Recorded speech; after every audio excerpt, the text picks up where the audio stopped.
Bonjour à tous et bienvenue dans Come Together, épisode 9, la première émission des pros de la communication du supérieur. Un rendez-vous proposé par l'agence Madame Monsieur en partenariat avec l'ARCES, le réseau national des communicants du supérieur, et c'est diffusé ici, comme chaque mois, sur Campus Matin. Au programme aujourd'hui, nos chroniques habituelles avec les actus com de l'ESR qui vous seront présentées par Émilie Broust, les grands dossiers de la presse dans notre kiosque à journaux et enfin la rubrique Le Petit Oral où nous interviewerons en visio une personnalité qui fait l'actu de notre univers. Et comme à chaque fois, nous débuterons notre émission par un grand débat qui sera consacré aujourd'hui à la communication participative. Face à des jeunes générations protéiformes et engagées, face à l'avènement des réseaux sociaux, l'heure est-elle venue pour les communicants du supérieur de s'appuyer sur les étudiants pour élaborer leurs stratégies et leurs outils de com'? Alors, démarche clientéliste ou évolution indispensable pour faire passer des messages audibles vers les lycéens et les étudiants, c'est ce que nous allons tenter de dénouer dans notre nouveau grand amphi Jingle.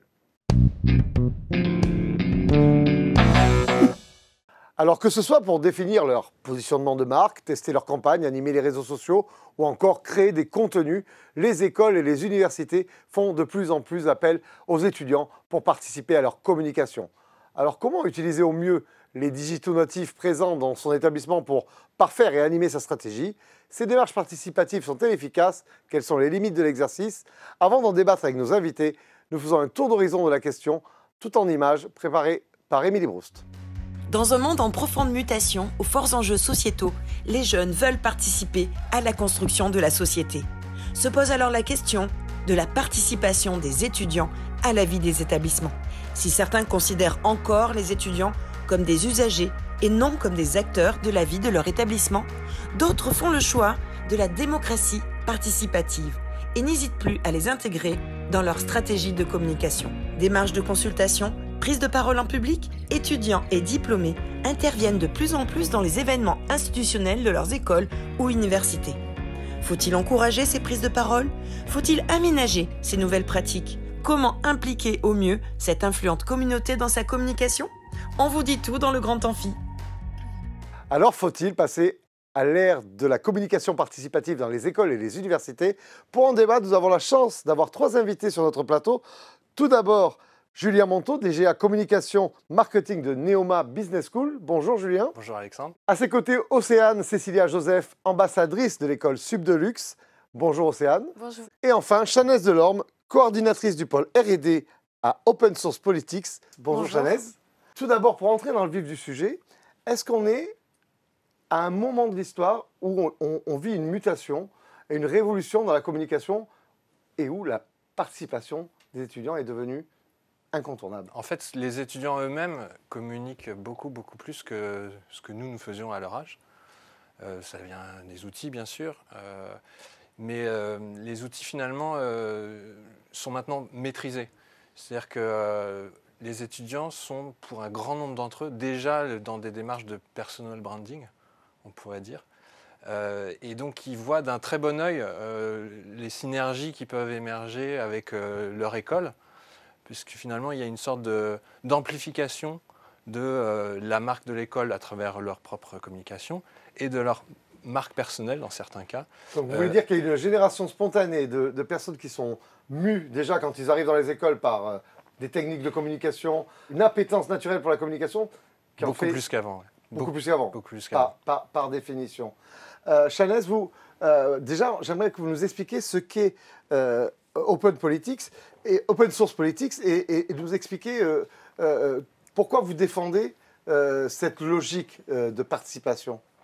Alors, Open Source Politics est une entreprise qui développe des solutions ou outils numériques éthiques et libres pour améliorer la démocratie participative.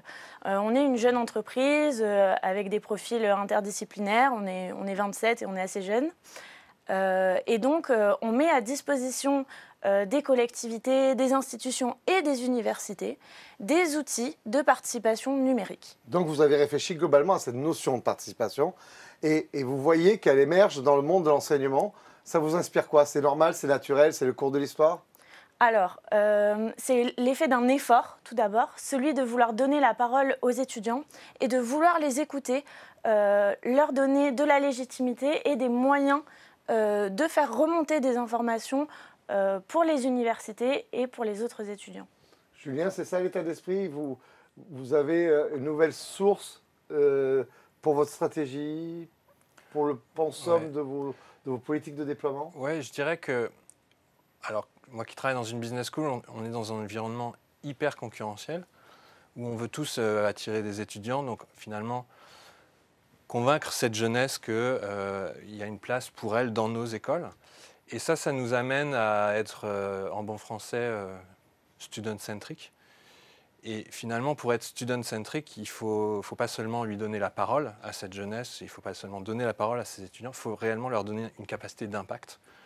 Donc il ne faut pas juste que ce soit d'une force d'incarnation? Exactement. Je pense que c'est ça qui est en train de basculer. C'est qu'on passe sans doute d'une vision un peu du passé où l'étudiant pouvait être mobilisé pour des témoignages, en caution, en appui d'un discours de marque, à une logique où on est au service de cet étudiant, parce que c'est la vocation de l'institution Neoma.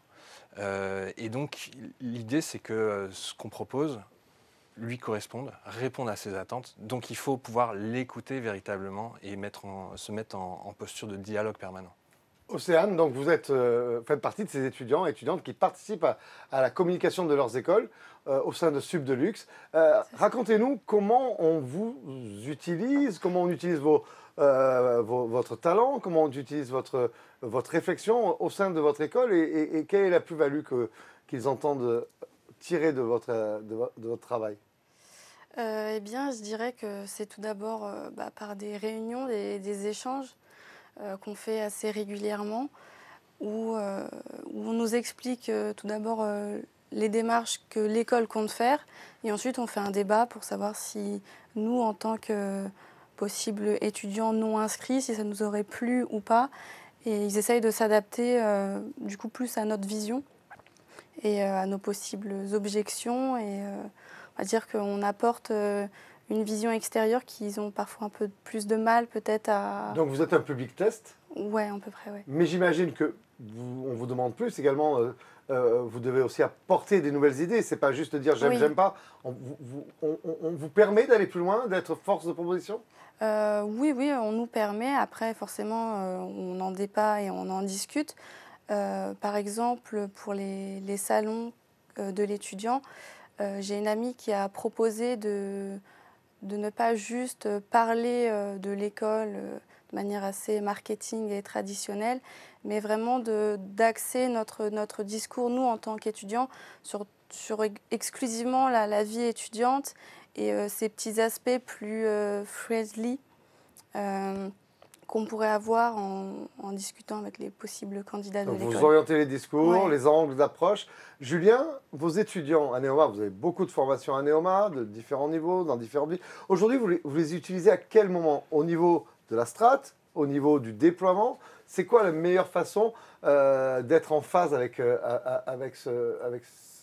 cette communication participative? C'est à tous les niveaux. Là, on va lancer prochainement le plan stratégique 2027 de Neoma. Et on a intégré pleinement nos étudiants comme une des parties prenantes essentielles pour nourrir ce plan stratégique. Donc concrètement, on a lancé des ateliers d'idéation, de co-construction, dans lesquels il y avait nos alumni, nos professeurs, nos collaborateurs et nos étudiants. Et ils ont joué pleinement leur rôle de suggérer, de critiquer, de proposer, dans le but de finalement définir le plan stratégique 2027 de Neoma. Et ça s'applique à la com après? C'est-à-dire comment on va évoquer ce plan stratégique, comment on va l'incarner, l'illustrer? Oui, alors bon, à tous les niveaux. Ils sont acteurs dans nos films, dans nos campagnes. Ils sont force de proposition pour notre site internet. Comme je le racontais Océane, on travaille avec eux pour leur montrer nos projets, les faire réagir. Mais ça va bien au-delà du look and feel. C'est les angles, les sujets, Finalement, il y a nous, on est des pros de la communication. Eux connaissent bien mieux la jeunesse que nous. Donc il y a un win-win à articuler finalement. Et c'est tout l'enjeu. Quel regard, Chanès, vous portez sur ces nouvelles façons d'aborder la com dans les écoles, puisque vous dépassez le cadre de l'enseignement? Vous pensez qu'ils vont dans le bon sens? Vous pensez que c'est là où il faut aller pour avoir une communication efficace? Ce qui m'a beaucoup intéressée, c'est la notion de dialogue constant à avoir avec les étudiants, parce que c'est exactement ce qu'on recommande en fait. La possibilité pour les étudiants de faire remonter des besoins, des problèmes lors de moments de délibération et de participation, pour ensuite venir nourrir la démarche de participation et rendre l'étudiant beaucoup plus impliqué, beaucoup plus engagé, et qu'il adhère finalement à la conception du dispositif de communication et qu'il en devienne un ambassadeur exemplaire qui prône ces valeurs-là. Alors vous avez accompagné une université dans sa démarche de démocratie participative. Pouvez-vous nous expliquer quelle a été la mission que vous avez livrée pour eux et quels ont été les résultats que vous avez obtenus? Oui, bien sûr. Alors, dans le cadre d'un partenariat avec le Living Lab Algopo, nous avons mis en place une convention citoyenne étudiante. Alors, qu'est-ce qu'une convention citoyenne? C'est un dispositif de participation qui permet à des citoyens, en l'occurrence des étudiants, de prendre part aux décisions et aux réflexions politiques et publiques dont il est question.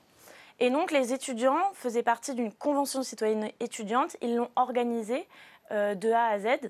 Et ils ont ainsi permis d'identifier des besoins, des problèmes face à leurs conditions de vie et leurs conditions de travail. Donc ça dépassait le cadre de la com. Exactement. Mais ça parlait également de com? Alors, l'objectif final n'est pas la com, mais je peux expliquer comment, à travers de tels processus de participation, on permet à des étudiants de devenir des bons ambassadeurs et des bons exemples finalement pour la Convention citoyenne et pour l'université.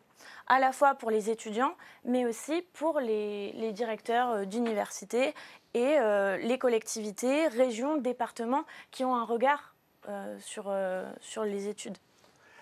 Et à l'arrivée, est-ce que ce n'est pas une façon un peu facile d'acheter la paix sociale? Et en fait, le final cut sur la communication, c'est toujours les écoles qui l'ont. Alors, je vais poser la question à Julien du côté dirigeant et à Océane du côté étudiant. Est-ce qu'aujourd'hui, c'est juste une façon de... Voilà, c'est de bon ton de mettre tout le monde, de consulter tout le monde? Ça marche une fois, ça. C'est-à-dire que si on implique les étudiants et puis qu'à la fin, on n'en fait qu'à notre tête, on n'arrivera plus à les impliquer la fois d'après. Donc on peut tenter une fois de passer en force, c'est voué à l'échec sur le long terme. Si on consulte, on prend en compte. On est obligé, et en plus, il nous est jamais arrivé, jusqu'ici, d'avoir une hésitation là-dessus.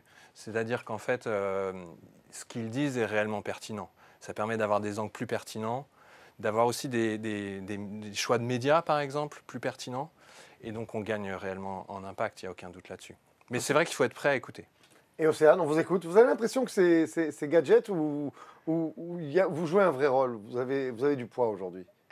Alors, avoir du poids, je ne sais pas. Mais après, oui, je rejoins sur ce qu'il a dit par rapport au fait d'apporter de nouvelles choses. Par exemple, moi, du coup, pour Sub de Luxe, on a fait la proposition en début d'année d'entamer sur le réseau social TikTok. Et bon, c'est parti sur plusieurs discussions. Mais au final, on a montré que, en tout cas, ma génération, on l'utilise tous. Et que de par ce réseau-là, on pouvait vachement communiquer. Et il y avait vraiment un lien de proximité qui était beaucoup plus proche avec les possibles candidats pour les écoles. À l'UPEC, vous avez fait bouger beaucoup de lignes, vous pensez? Aujourd'hui, ce que vous avez mis en place et les suggestions que vous avez mis en place changent vraiment la donne? Oui, tout à fait. On a remarqué une mobilisation croissante entre la première édition l'année dernière, qui impliquait 150 étudiants, et cette année, qui en impliquait plus de 300 lors de la Convention citoyenne. Et effectivement, il y a des mesures qui ont été mises en place suite à cette convention. Donc, une fois qu'on a donné la parole aux étudiants, on les a écoutés et on a mis en place les recommandations qu'ils avaient faites. Je pense notamment à la mise en place de d'éco-délégués, la distribution de paniers alimentaires bio. Voilà, toutes ces mesures-là sont issues de discussions d'étudiants. N'y a-t-il pas un risque à donner la parole aux étudiants? N'y a-t-il pas un risque de laisser à des non-professionnels une approche qui reste quand même, pour les communicants qui nous regardent, une affaire de pro? Communiquer pour un établissement, pour une institution, pour des universités, ça implique de maîtriser tout un écosystème, maîtriser tous des enjeux qui dépassent les étudiants sans manquer de respect à la jeunesse, évidemment. Est-ce qu'il n'y a pas un côté risqué de vouloir être trop populiste? Nous, on a pris le parti de travailler dans la durée avec un certain nombre d'étudiants qui souhaitaient participer à la communication de l'école et avoir voix au chapitre. Et donc finalement, on a reconnu un statut, on appelle ça les néo-ambassadeurs, et ça nous permet d'avoir des relations de travail dans la durée, ce qui permet, nous, de réellement comprendre ce qui leur tient à cœur, les lignes jaunes, là où on est fake, là où ils ne se reconnaissent pas, et donc d'en tenir compte et de ne pas y aller. Et en fait, ça prévient aussi contre les coups d'éclat. Par exemple, je pense, et les dérives, je pense qu'on a tous en tête les coups d'éclat dans les cérémonies de graduation ou diplomation.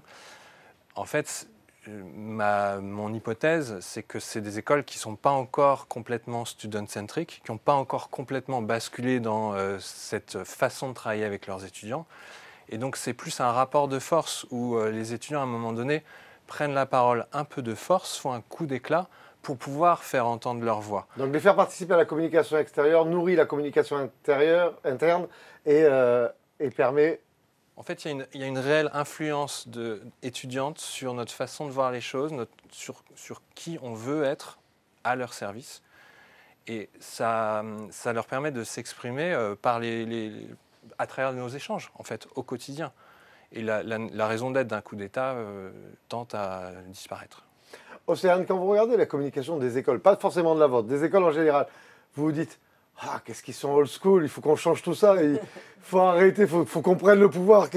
Ça vous inspire quoi, la communication des écoles aujourd'hui? Alors oui, d'un certain côté, il y a certaines choses que je pense qui sont passées, qui ne doivent plus être utilisées, et du coup d'autres choses qui doivent être plus...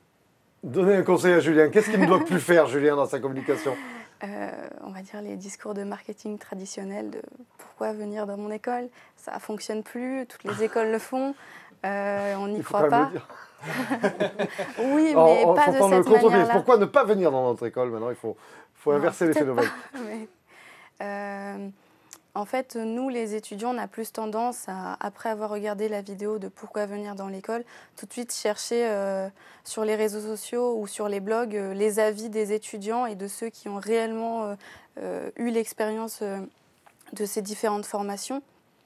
Et c'est vraiment, je pense, là-dessus qu'il faut vraiment étendre toute la communication. C'est vraiment sur le concret et sur l'expérience. Parce que du coup, nous, en tout cas, on cherche plus à aller chercher cette information-là, donc autant que les écoles les donnent directement. Mais vous voudriez une communication plus libérée, plus détendue, moins institutionnelle? Oui, après... C'est encore un peu serré, corseté? Je trouve qu'il faut quand même que ça garde un cadre, forcément. Comme vous l'avez expliqué, on n'est pas des pros et on reste des étudiants, donc il faut qu'on garde un cadre. Mais oui, il faut on va dire, réduire cette distance entre le discours hyper institutionnel à peut-être un discours un peu plus cool, on va dire. Ça apporterait moins Soyons cool. Chanez, quel conseil vous donneriez aux écoles? Alors, c'est vrai que Neoma a déjà mis en place beaucoup d'occasions d'avoir des points de contact entre les étudiants, mais peut-être des universités ou des écoles ne sont pas encore à maturité. Quel conseil vous donneriez aux écoles qui se posent la question sur le fait de développer la participation? Alors, je voudrais revenir sur la notion de vécu et l'expérience de l'étudiant. Je pense que ça répond en partie à cette question. En fait, la possibilité de donner aux étudiants un rôle à jouer, un rôle dans porter des casquettes un petit peu différentes pour pouvoir illustrer plusieurs propos, ça leur permet de rendre compte de la diversité des parcours et de la diversité de l'offre et de ce qui peut plaire en fait. Donc vous les incitez? Vous incitez à avoir un rôle à jouer, oui, tout à fait. C'est clairement le conseil. Julien, est-ce qu'il y a encore des choses que vous n'avez pas encore expérimentées et qu'il faut faire désormais pour aller plus loin? C'est nommer un étudiant à votre poste? Il y a quelque chose qu'on souhaite amplifier en tout cas, ça, c'est l'esprit de votre question, c'est de s'intéresser aux sujets qui intéressent les étudiants eux-mêmes. Et en fait, aujourd'hui, ce qu'on voit, c'est qu'ils s'intéressent beaucoup aux violences sexuelles sexistes, ils s'intéressent beaucoup à l'écologie, ils s'intéressent beaucoup aux enjeux de genre, d'ouverture sociale aussi. Et à travers un prisme qui est souvent différent d'une autre, déjà parce qu'il y a beaucoup de vécu. Là aussi, on rejoint ce que disait Chanez, le vécu étudiant est très, très structurant. Et ce qu'on peut nous faire encore davantage, c'est amplifier leur communication. C'est-à-dire que ce n'est plus la communication de l'établissement qui va être nourrie, inspirée par les étudiants. De leur donner des terrains sur lesquels ils sont maîtres d'une certaine communication. Alors, ils les ont déjà à travers leurs associations, mais on peut amplifier la communication de leurs associations, la valoriser sur nos propres canaux et finalement développer de vraies synergies ensemble. Et parler des sujets qui les intéressent eux, au-delà des enjeux de pur rayonnement de notre établissement. Océane, j'imagine que vous adhérez à cette approche? Oui. Ah ben, comme tout le monde est d'accord. Merci beaucoup à Julien, Océane, Chanez d'avoir participé à ce débat. Je vous garde avec moi sur ce plateau pour écouter les actus de la com présentées par Émilie Broust. Jingle. Bonjour Émilie. Bonjour. Qu'est-ce qui s'est passé donc dans la communication de l'enseignement supérieur ce mois-ci? Alors, ce mois-ci, pour commencer, je vais vous parler par un changement de marque, un changement d'identité, un changement de positionnement avec l'École supérieure d'ingénierie des travaux de la construction de Caen qui, depuis 1 an et demi, travaille sur une nouvelle identité. Pourquoi? C'est suite à un constat. Elle s'est dit qu'elle n'était plus du tout en accord avec les enjeux d'aujourd'hui, les enjeux de demain surtout, et qu'elle ne proposait pas, en fait, au final, aux étudiants, l'engagement qu'elle voulait porter, c'est-à-dire à contribuer à un avenir plus juste, plus durable. Alors du coup, l'ESIT Caen, comment s'appelle-t-elle désormais? Désormais, elle devient Builders École d'ingénieurs. Alors, le nom Builders, qui veut dire constructeur, entrepreneur, il porte justement aujourd'hui tout l'enjeu, au moins c'est clair, que veut l'école. Avec ce nom, l'école veut intégrer évidemment beaucoup plus de construction durable dans ses parcours, dans sa formation. C'est un vrai parti pris, une vraie révolution culturelle en com, parce que de mémoire, c'est la première fois où un changement de nom avec un acronyme se transforme en nom qui a un sens direct. C'est pas un nom inventé, comme on l'a vu apparaître en école d'ingénieur, en école de management. Là, c'est vraiment une première, ce choix de nom. Exactement, ça veut vraiment dire quelque chose. Alors après, évidemment, ils ont décliné, Builders for Society, Builders Lab, tout en fait, maintenant, de toute façon, est embarqué, puisque c'est l'ensemble du plan de développement de l'école qui est embarqué avec ce changement de nom. Parce que ça veut dire quoi? Avec ce changement de nom, ils veulent développer leur recherche, ils veulent doubler la taille de leur école, la taille de leur promotion d'ici 5 ans, pour justement permettre d'avoir vraiment des étudiants qui changent la donne et qui changent le monde de demain. J'aimerais avoir l'avis de Julien sur un parti pris comme ça, très direct, où on dit clairement on est des constructeurs pour une école dans le bâtiment. C'est un peu logique, mais là, c'est affiché dessus, quoi. Ouais, je trouve ça hyper intéressant, très fort. Et je trouve que c'est en phase avec une attente de la société d'aujourd'hui, qui est aussi un retour à l'économie réelle. Et donc je pense que là, ils sont vraiment dans du concret, dans du vrai, dans de l'authentique. Océane, on va faire du participatif. Ça vous plaît? Ouais, moi ça me plaît personnellement. C'est cash, hein? Ouais, non franchement. Et puis pour le coup, je trouve qu'ils sortent un peu justement de ces acronymes où on s'y perdait à un moment avec toutes les écoles d'ingénieurs. C'est un vrai parti pris, c'est intéressant et je pense que ça va marquer. Et maintenant, quand cette école d'ingénieurs autour de la construction durable, je suis sûre qu'on va en parler de plus en plus. Donc c'est pas mal. Après, je vais dire, je vais à Builders, c'est plus dur à dire. Builders. Enfin, en plus, il faut être bilingue. Phonétiquement bilingue. Le pluriel est inclusif en plus, c'est intéressant. C'est ça. C'est ça. Pratique. Alors, chez les universités, on ne parle pas souvent des stratégies de communication dans les premiers cycles. On parle souvent des universités en général. Et pourtant, les parcours tels que les IUT, en fait, font aussi de la stratégie de communication, changent aussi de nom, de couleur, de logo, de marque. Eh bien, c'est le cas aujourd'hui de l'IUT de Belfort-Montbéliard, qui a décidé de s'offrir une nouvelle identité, de nouveaux enjeux. Et alors, aujourd'hui, l'IUT Belfort-Montbéliard devient l'IUT Nord-Franche-Comté. Alors, avec ce nom, en quoi c'est intéressant? Eh bien, c'est que l'enjeu que porte ce nom, à connotation régionale, Nord-Franche-Comté, c'est de s'ancrer sur un territoire plus large. Avec ce nom, l'IUT veut dire quoi? L'IUT veut dire qu'ils veulent aller beaucoup plus loin, ils veulent s'adresser à beaucoup plus d'établissements, des acteurs du monde socio-économique de toute la région, ils veulent sortir un peu de ce côté très local, c'est aussi intéressant, et c'est en corrélation avec une envie de rayonner un peu plus, voilà. Vous avez raison, je pense que c'est assez rare d'avoir un territoire de marque autour d'un IUT. C'est ça, et ben moi j'étais assez surprise, ils ont changé le logo, ils changent tout, c'est intéressant, et ça veut dire que ça bouge du côté des UT, ils ont changé le diplôme, qui est devenu maintenant BUT, oui. Donc tout bouge. Allez, je finis avec un petit insolite, si on faisait du buzz, un petit buzz insolite. Comment faire un buzz de fou avec un outil de communication, un outil marketing utilisé ultra courant par toutes les écoles et les universités de France et de Navarre, à savoir le suite personnalisé aux couleurs et au logo de son école? Eh bien, il faut s'appeler l'université de Limoges, oui, et il faut avoir dans ses anciens élèves un rappeur célèbre, Orelsan. Pourquoi? Eh bien, Orelsan, dans sa série documentaire, montre jamais ça à personne, consacrée donc au chanteur, diffusé actuellement sur Amazon Prime, porte à un moment dans une séquence le suite, le hoodies de l'université de Limoges. Ça a fait un buzz de fou, alors notamment chez les internautes limousins qui n'en revenaient pas de voir que la star portait leur hoodies. Sachez que le suite, il est en rupture de stock sur les boutiques de l'université. L'université quand même qui dit qu'elle fera du ressort si Orelsan évidemment vient chez elle, vient la voir. Et on connaît l'origine du... C'est pas du placement de produit. produit là-bas en fait. Mais il n'a pas été étudiant là-bas, il a été étudiant dans une école de management. En tout cas, regarde, il y a même un journaliste de Télérama qui vient du coin, qui a également tweeté dessus. Vous êtes comment au niveau des stocks de hoodies? Un certain Orelsan cherche à valider son Master 2 en rapologie à la fac de Limoges.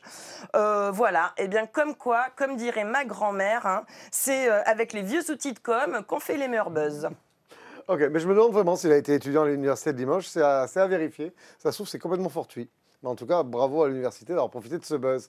Merci Émilie pour votre chronique. On continue tout de suite avec la troisième partie de cette émission, c'est le kiosque à journaux Jingle. Bonjour et bienvenue dans notre rubrique Le kiosque de l'ESR. Je vous retrouve aujourd'hui pour vous présenter les tendances et actus dont ont parlé les médias ces dernières semaines. Aujourd'hui, un programme chargé avec plusieurs dossiers très attendus, dont le supplément alternance du Parisien étudiant. Qui dit début d'année dit nouveauté, le Figaro étudiant a publié son premier palmarès des bachelors et BBA d'écoles de commerce. Les Écostarts ont quant à eux dévoilé le classement exclusif des 35 leaders positifs de moins de 35 ans. Nous ferons également un point sur l'outil dont tout le monde parle, à savoir ChatGPT, et parlerons des dernières nouveautés campus. Le Parisien étudiant a réalisé un dossier spécial sur l'alternance. Nicolas Chalon, journaliste en charge du supplément, met en avant les nouvelles tendances, comme dans cet article dédié au CFA d'entreprise, ces centres de formation qui préparent les apprentis à des tâches spécifiques à l'entreprise et garantissent ainsi une employabilité record. Le journaliste rassure également les jeunes en recherche d'alternance en présentant dans un article les secteurs et entreprises qui embauchent le plus. Le Figaro étudiant a publié la semaine dernière son tout premier classement des bachelors et BBA d'écoles de commerce, un classement basé sur des données publiques. Pour cette première édition qui recense une cinquantaine de formations, on retrouve sur le podium bachelor et BBA confondus, l'ESSEC et le SCP, toutes les deux à la première position, suivies par l'EDEC en troisième place. Les Écostarts ont dévoilé le classement 2023 des 35 leaders positifs de moins de 35 ans. Entrepreneurs, influenceurs, collaborateurs d'entreprise, le journal présente 35 profils qui agissent au quotidien pour transformer et démultiplier l'impact social et environnemental de leurs organisations. On y retrouve par exemple l'influenceuse Camille Etienne, alias Graine de Possible, mais aussi Camille Aumont-Carnel, qui a participé au mouvement MeToo avec son compte Instagram Je m'en bats le clito, ou encore Clément Tremblay, responsable climat du groupe Engie. Dans ce dossier, la pigiste Laura Macari présente la deuxième édition de l'index RSE Universum, qui met en avant les entreprises qui séduisent le plus les Bac+5 à un emploi en termes d'engagement RSE. Dans le top 3, on retrouve Decathlon, Blablacar et Carrefour. ChatGPT ou l'intelligence artificielle qui bouleverse le monde de l'enseignement. Alors que Sciences Po Paris a annoncé interdire son utilisation à ses étudiants, le Figaro étudiant a recueilli le positionnement de plusieurs écoles et universités. Tamim El-Bacha, directeur de l'innovation pédagogique à Audencia, indique d'ailleurs que interdire ChatGPT est équivalent à interdire aux élèves l'usage d'Internet. La direction de Rennes School of Business, quant à elle, indique préférer adapter ses modes d'évaluation plutôt qu'interdire son utilisation. Le média L'Étudiant a également interrogé plusieurs élèves et professeurs pour tenter de comprendre s'il valait mieux s'extasier ou s'affoler face à cet outil. Olivier Herscheit, maître de conférences en sciences de l'information à l'Université de Nantes, relativise et conseille de l'intégrer dans nos pratiques d'enseignement et de recherche pour en faire un allié plutôt qu'un ennemi. On termine cette revue de presse avec un point sur les actualités des campus. Marie Delumeau présente dans un article pour Les Échos le projet de campus éco-responsable de l'ESIEA prévu pour la rentrée 2025 à Ivry-sur-Seine. Studirama était présent à Dubaï pour l'inauguration du campus de l'EM Normandie aux Émirats. Caroline Condroyer nous présente dans son article les spécificités de ce campus. Voilà, on arrive au bout de cette revue de presse. On se retrouve le mois prochain pour de nouvelles actus sur l'enseignement supérieur. À bientôt. Merci à Emmanuel Garnier de nous avoir déniché toutes ces infos et on enchaîne tout de suite avec la dernière partie de l'émission, c'est le petit oral jingle. Et aujourd'hui, nous recevons Delphine Chassigneux qui est chef de projet à la direction de la promotion des métiers de l'OPCO AppClass et qui est là pour nous présenter les JOA. Delphine, vous êtes avec nous? Bonjour Alexandre, bonjour à tous. Merci de cette invitation. Merci de passer le petit oral avec nous. Alors, un petit rappel, Delphine, que sont les JOA, donc Journée d'orientation et d'apprentissage? Quelle est la dimension de votre opération? Alors, un petit rectificatif pour commencer, Alexandre. On parle des journées orientation alternance et on fait un petit twist de langage puisqu'on dit les joies. Voilà, histoire d'être heureux quand on parle de ces rencontres. Alors, ces événements sont organisés par Atlas partout en France au sein des lycées, de la filière générale à la filière technologique. L'idée, c'est de faire rencontrer des professionnels en activité aux lycéens et de faire en sorte que ces lycéens puissent découvrir des secteurs, des métiers, qu'ils puissent partager et échanger avec des professionnels pour creuser un petit peu et de manière sans tabou aussi et se projeter. Voilà, l'idée c'est de se projeter dans des univers qu'ils ne connaissent pas. Atlas représente 8 secteurs d'activité à travers 13 branches professionnelles. Et donc, on vient présenter les secteurs de l'assurance, de la banque finance, de l'expertise comptable, de l'audit. On parle aussi des métiers de l'ingénierie, du numérique, du conseil, de l'événementiel. Avec une particularité, on travaille aussi à des ateliers sur l'alternance, voilà, pour déconstruire certaines idées reçues que pourraient avoir les jeunes autour de cette modalité de formation. Notre objectif premier, c'est d'accompagner ces élèves au mieux et au plus tôt dans leur choix d'orientation. Quelles nouveautés avez-vous développées et présentées cette année? Alors, les nouveautés pour cette année, c'est un catalogue. On travaille un petit peu à ces rencontres comme un catalogue pour proposer du sur-mesure aux établissements scolaires. Donc, un catalogue d'ateliers. On parlait de 8 ateliers divers et variés. Autre nouveauté, 8 émissions sectorielles que l'on est en train de travailler et bientôt en diffusion sur le site d'Atlas. Alors, vous œuvrez pour aider les jeunes à s'y retrouver et à décrypter le système. Quels sont les messages les plus importants et les plus difficiles à faire passer aujourd'hui sur ces questions d'orientation et d'apprentissage? On essaye de les rassurer, on essaye de leur dire qu'il n'y a pas de mauvais choix dans l'orientation. Les professionnels qui animent les ateliers en sont la preuve vivante. Ils n'ont pas généralement des parcours linéaires et c'est vraiment un des messages forts que l'on veut faire passer. Un deuxième message fort que l'on souhaite faire passer, c'est que l'ensemble des secteurs que l'on représente sont des secteurs porteurs, des secteurs qui recrutent. Et donc, on incite les jeunes à faire des choix de spécialité pour pouvoir retrouver ces jeunes dans nos secteurs après le bac. Et pour finir, Delphine, quels seront vos indicateurs de succès pour l'édition 2023? Alors, un des meilleurs indicateurs de succès, c'est le plébiscite des établissements scolaires. Depuis la création de ces rencontres en 2019, on a doublé chaque année voilà, les ateliers que l'on anime. En 2022, on a même triplé ces ateliers. Je vous parlais de 290 ateliers animés et organisés. Donc ça, c'est un très bel indicateur de succès pour nous. Notre indicateur de succès, c'est les liens que l'on tisse avec les conseils régionaux, voilà, des vrais liens de partenariat qui nous aident aussi à rentrer dans différents établissements scolaires. Mais au-delà de ces chiffres, de cette volumétrie, c'est vraiment l'expérience humaine qui nous anime. C'est essayer de créer ces liens, ces étincelles auprès des lycéens. Ça, vraiment, c'est le meilleur indicateur de succès. Ce sont les messages qui vont infuser au-delà de notre passage. Merci infiniment Delphine d'avoir participé et joué le jeu du petit oral avec nous. Quant à moi, il me reste à remercier nos invités, Chanez, Émilie, Océane, Julien. Merci beaucoup d'être venu sur le plateau de Come Together pour cet épisode 9. Je vous dis moi à très vite pour un prochain épisode, toujours ici sur Campus Matin. Bye bye, ciao.